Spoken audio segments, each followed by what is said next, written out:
PCC social media విభాగంలో ప్రక్షాళనకు Congress party సిద్ధమవుతుంది. ప్రస్తుతం ఉన్న సోషల్ మీడియా వ్యవస్థను పూర్తిగా రీఆర్గనైజ్ చేయాలని హైకమాండ్ భావిస్తోంది. చైర్మన్ స్థాయి నుంచే మార్పులు చేపట్టే అవకాశాలున్నాయని పార్టీలో జోరుగా చర్చ జరుగుతోంది.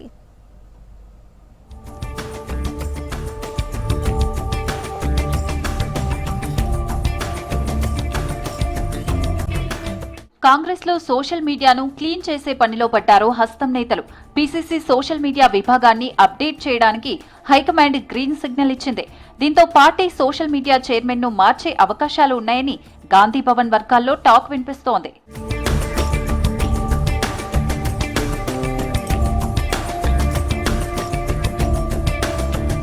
PCC social media team chairman గా ఉన్న మన్నే సతీష్ తో పాటు మొదట్లో 70 మంది స్టాఫ్ పనిచేశారు.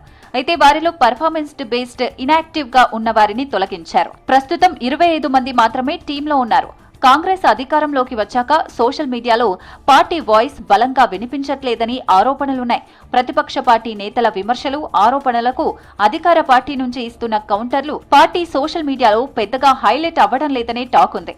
విపక్ష పార్టీల సోషల్ మీడియాకు దీటుగా మీమ్స్, షార్ట్స్, రీల్స్ చేయడం లేదంటున్నారు సొంత పార్టీ లీడర్లు.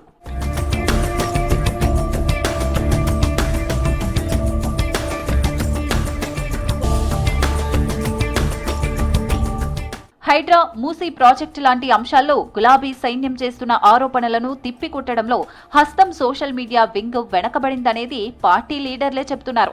దీంతో ఇప్పుడు డైరీ కార్పొరేషన్ చైర్మన్ గా ఉన్న గుత్తా అమిత్ కు అదనపు బాధ్యతలు ఇవ్వనున్నారన్న చర్చ నడుస్తోంది. రిక్రూట్మెంట్ తో సోషల్ మీడియాను పటిష్టం చేయాలని భావిస్తోంది కాంగ్రెస్ హైకమాండ్.